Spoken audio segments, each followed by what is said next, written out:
Do livro 7 minutos depois da meia-noite, Histórias são criaturas selvagens, de Patrick Ness, capítulo 15. A segunda história. Há 150 anos, começou o monstro, este país se tornou um lugar industrializado. As fábricas se espalharam pela paisagem como ervas daninhas. Árvores foram derrubadas, campos foram nivelados, rios foram poluídos. O céu se engasgou com a fumaça e a fuligem também. Passando os dias tossindo e se coçando, os olhos para sempre voltados para o chão, as vilas se transformaram em cidades, as cidades em metrópoles, e as pessoas começaram a viver sobre a terra e não com a terra. Mas ainda havia o verde, se você soubesse para onde olhar. O monstro abriu as mãos novamente e uma névoa se espalhou pela sala da avó. Quando ficou claro, Connor e o monstro estavam no meio de um campo verdejante, com vista para um vale de metal e tijolos. Então estão mesmo dormindo? Falou Connor. Silêncio! Disse o monstro. Aí vem ele. E Connor viu um homem aparentemente amargurado, com roupas pretas e pesadas e um olhar muito, muito severo, caminhando na direção deles, colina abaixo. No limite desse campo vivia um homem. O nome dele não é importante, já que ninguém o usava. Os aldeões só o chamavam de O Boticário. O quê? Perguntou Connor. O Boticário, repetiu o monstro. O quê? Boticário era um nome antiquado, mesmo naquela época, para um farmacêutico. Ah, por que você não disse logo? Mas o nome fazia sentido, porque boticários eram antiquados e lidavam com a medicina antiga também, com ervas e cascas de árvore, com poções feitas com frutos e folhas. Ah, a nova esposa do papai faz isso, disse Connor ao observarem o homem pegar uma raiz. Ela é dona de uma loja que vende cristais. O monstro fez uma cara feia. Não é nem de longe a mesma coisa. Vários dias o boticário saía para coletar ervas e folhas no campo que cercava a aldeia. Contudo, à medida que os anos passavam, suas caminhadas demoravam mais e mais, já que as fábricas e estradas se espalhavam como as sarnas que ele com tanta eficiência tratava. Ele costumava coletar passiflora e bela rosa antes do chá da manhã, e agora levava o dia todo para conseguir as ervas. O mundo estava mudando e o boticário ficou amargurado, ou melhor, mais amargurado, porque ele sempre foi um homem desagradável. Ele era mesquinho e cobrava demais pelas curas, geralmente mais do que o paciente podia pagar.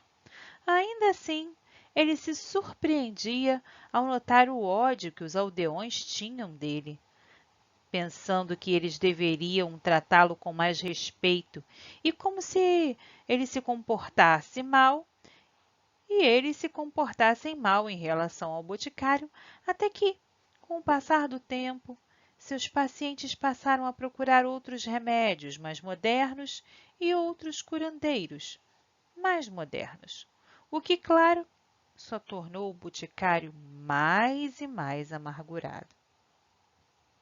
A névoa os cercou novamente e o cenário mudou. Agora estavam num gramado, no alto de um montículo. Havia uma casa paroquial de um lado e um enorme teixo no meio de algumas lápides. Na aldeia do boticário também havia um pároco. Olha, essa é a colina atrás da minha casa, interrompeu Connor. Ele olhou em volta, mas não havia ferrovia ainda. Nada daquela fileirinha de casas, só umas trilhas e um riozinho. O pároco tinha 2 filhas, continuou o monstro, que eram a luz da vida dele. 2 jovens saíram gritando da casa paroquial, falando, rindo e tentando jogar punhados de grama uma na outra. Correram ao redor do tronco do teixo, escondendo-se uma da outra. Esse é você, disse Connor apontando a árvore, que no momento era apenas uma árvore.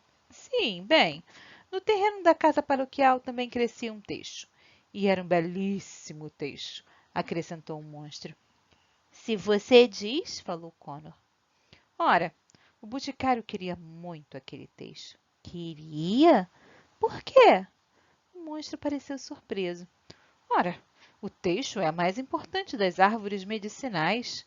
Ele vive 1000 anos. Seus frutos, casca, folhas, seiva, polpa, madeira, tudo fervilha, queima e se contorce em vida. Ele pode curar quase qualquer doença de que o homem padeça, se manipulado e tratado pelo boticário certo. Ah, você está inventando isso, Connor franziu a testa. A expressão do monstro se tornou tempestuosa. Você ousa me questionar, menino? Não, disse Connor recuando diante da raiva do monstro. Só nunca ouvi falar disso antes. O monstro franziu a testa por um tempo, depois continuou a história. A fim de coletar coisas da árvore, o boticário teria de cortá-la. E isso o pároco não permitiria. O teixo existia deste terreno desde antes de ele ser ocupado pela igreja. Um cemitério já estava começando a ser usado e planejavam a construção de uma nova igreja. O teixo a protegeria das chuvas pesadas e do clima mais inclemente. E o pároco, por mais que o boticário pedisse, e ele pedia com frequência, não ia permitir que aquele homem chegasse perto da árvore. Ora, o pároco era um homem bom e esclarecido. Ele queria o melhor para a sua congregação. Queria tirá-los da idade das trevas, da superstição e da bruxaria. Ele pregava contra o que o boticário praticava, e o mau humor e a cobiça do boticário com certeza faziam chegar os sermões aos ouvidos ansiosos. Seus negócios diminuíam cada vez mais, até que um dia as filhas do pároco adoeceram.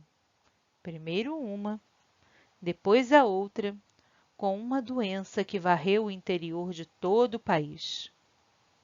O céu escureceu e Connor podia ouvir a tosse das filhas dentro da casa paroquial, e também as orações do pároco e as lágrimas da esposa. Nada que o pároco fazia ajudava. Nenhuma oração, nenhuma cura dos médicos modernos. A 2 cidades de distância, nenhum remédio do campo, tímida e secretamente oferecido pelos paroquianos. Nada. As filhas mirravam e estavam prestes a morrer. Por fim, não havia outra opção que não abordar o boticário. O pároco engoliu o orgulho e foi implorar o perdão do homem. Você ajudaria minhas filhas? Perguntou o pároco, ajoelhado à porta do boticário. Se não por mim, então por minhas 2 meninas inocentes. Por que eu faria isso? Perguntou o boticário. Você tem destruído meus negócios com suas pregações? Você me recusa acesso ao teixo, minha melhor fonte de cura? Você fez a vila se voltar contra mim. Olha, você pode ficar com o teixo, disse o pároco. Eu vou pregar em seu favor, eu vou encaminhar meus paroquianos todos para você, em todos os casos de doença. Você pode ter o que quiser, basta salvar minhas filhas. O boticário ficou surpreso. Você abdicaria de tudo o que você acredita? Se você salvar as minhas filhas, declarou o pároco, abdico de tudo. Então não há nada que eu possa fazer para ajudá-lo, sentenciou o boticário, batendo a porta na cara do pároco. Quê? Perguntou Connor. Naquela mesma noite, as 2 filhas do pároco morreram. O quê? Repetiu, o pesadelo parecendo se apoderar dele. E naquela mesma noite, eu saí caminhando. Que bom! Gritou Connor. Aquele idiota merece ser punido. Eu também achava, disse o monstro. Foi pouco depois da meia-noite que arranquei a casa do pároco de suas fundações. Fim do capítulo.